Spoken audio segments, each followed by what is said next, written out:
Okay, starting our shift in Auckland. There we go. Okay, we're finally out of here. We're just going to top it up with AdBlue, or what the Americans guys call DEF, and then we're out of here. Let's have a look at the motorway. It's pretty slow moving, but it is moving. We lost an hour waiting for some produce to come over from this other orchard thing. I don't know where it came from, but we're on the road soon as. It's going to be great. Well, today I'm going the right way, that's for sure.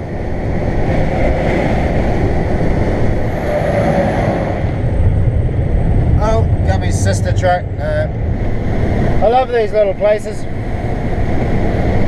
These little dots on the highway, you sort of wonder why people live there, you know.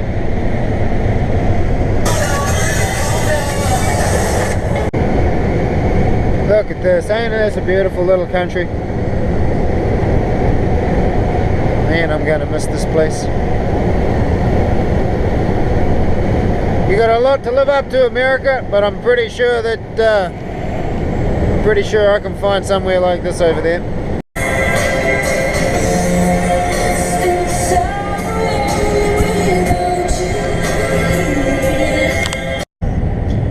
Oh, that's a pretty famous little truck stop right there. They call it the Bull Ring, and yeah, get a good pie there. Basically, it's just there to look after all the forestry boys. We're coming up to a place called Muri. It's in between Taupo and Tokoroa. It's basically just a little forestry town. As you can see, it's a pretty big deal around here, but that's alright. A lot of respect for our logging truck drivers and our fellas that work in the bush, and our ladies that are working in the bush. Pretty tough job, actually. Respect. That big rock always seems to remind me of that movie in America where that spaceship was landing on that real weird looking sticky out rock thing you've got in that national park.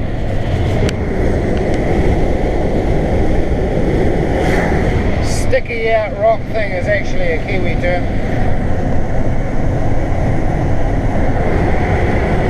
Yeah, life's pretty good. Hey, check this rig out.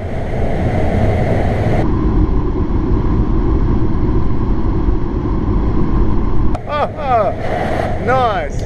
You know, big ups to those Auckland guys. I said it before, but they turned me around really quick and got me out of there.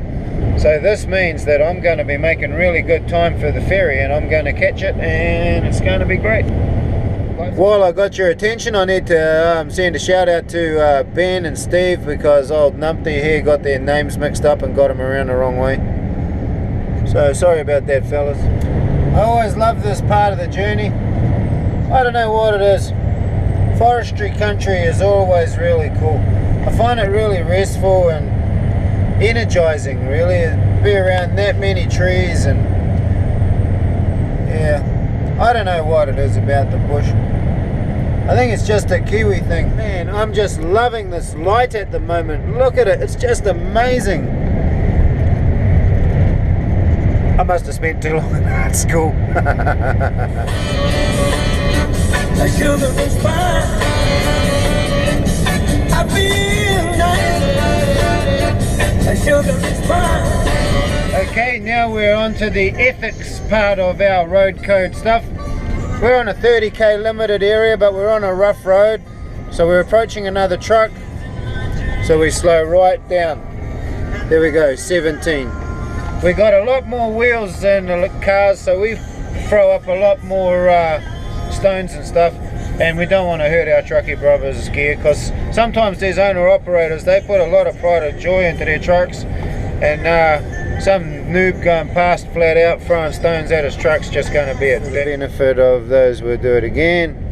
We slow down, let our truckie brothers go past. Don't want to put a stone through his windscreen.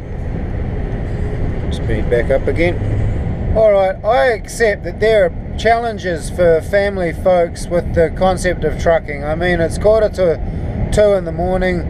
I'm, you know, half an hour out of Wellington, and I'm a long way from my dogs and my Harley and my son. So, you know, for a family guy or for a family mum, I can see that this job would have problems. So if you want to be a trucker, if you're thinking about it, you're middle-aged, you want to do that career change and step into it after a lifetime of digging footings, or you know, whatever it is you've been doing, and you want to just climb out of that cubicle and get into that cab and see the world. If you're a family person, what you're going to need before you go anywhere, buddy, is you're going to have a really strong partner. Whether it be your husband or whether it be your wife, you're going to have to realize there's going to be some significant lifestyle changes, and you got to make sure your relationship is strong enough to be able to cope with that.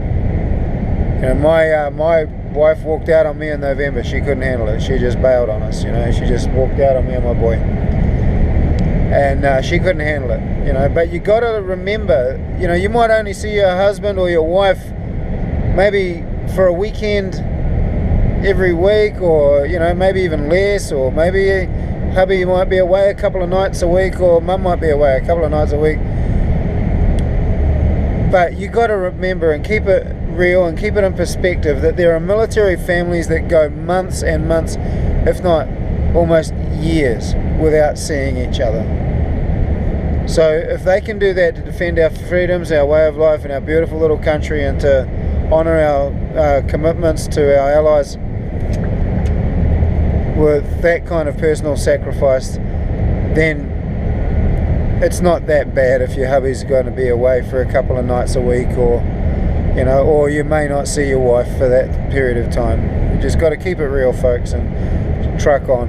The kids, I don't really know my youngest. Well, I've only got one son. He's 17, and you know, I was very fortunate to spend a lot of years of his early life with him, and so when it time came for me to hit the road, my son was pretty cool with that, and he sort of knew that Dad needed to get to work. So by just keeping good communication going on and keeping everyone informed, it can work out. Yeah, sure, you miss elements of company. Hell's teeth, I sure as shit miss it. But you just got to tough it out, mate. Really, if you want to be a good truck driver, the one thing you must have above anything else is you need to be cool with your own company. You need to be at peace with yourself. You need to be able to handle spending long periods of time alone. A lot of people can't handle it. You know, I've heard a driver describe his job as a long, lonely, boring, thankless task. You know, and so it depends on your attitude. You know, I like actually being by myself. Or, you know, like I spent many years of my life working in a very small crew around a vehicle. So 1 or 2 people is pretty much all I need to get through my day.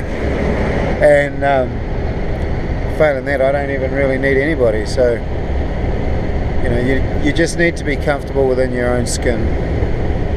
Another important thing is that you can't allow stuff to freak you out. You know, like stressing out over things at work doesn't really help. It doesn't speed the process up. You know, sure, it might be frustrating at times, but it doesn't actually achieve anything worrying about it. You know, worry is an interesting emotion because it's a precursor for one of 2 things: action or giving 0 fucks. And, you know, I take the give 0 fucks option quite a bit because, you know, it's not really worth worrying about a lot of the stuff. You know, stuff will happen to you during the course of your day. Your runs will get changed. You'll get told to wait somewhere for 2 hours because you're waiting for the tyre guy or whatever reason. You know, I mean, freaking out ain't going to change that. So you might as well just chill out and relax out and enjoy it. But I think that comes down to being comfortable with yourself. But yeah, just don't allow things to stress you out. Some things are worth fighting for. Absolutely. Some things are worth putting your body on the line for. Absolutely. But shit from wankers is not one of them.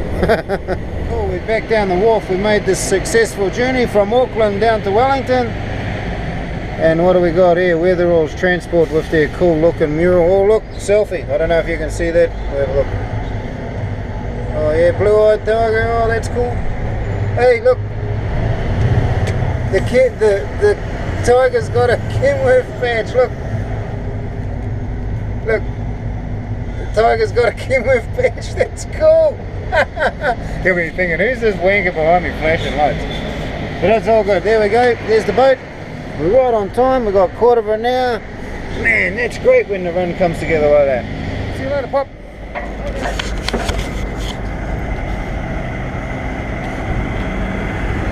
Oh, check out the Freightliner. One of Lindsay Taylor's, he always got the Premo artwork on his truck. I don't know if you'll be able to make that out.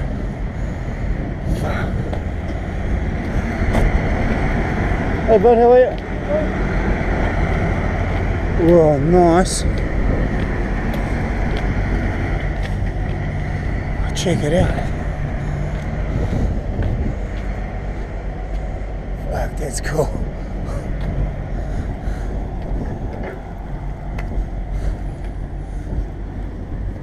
Another Scania R560, just like what we got. Oh, I'm honest, they got a nice fleet, these guys. Kick-ass freight shaker. Another Scania 620, we're getting some of this. What's that? Oh, check. Volvo. Hey fellas, how are you? Main Freight representing again. Sweet! Emerson's used to work for them. Well, another great mission, and check out all the trucks at the end. Oh, I just love the truck show. It was great. And there's the big boat. Another successful mission. Cool, love it. Can't wait to do it again tomorrow. See you later.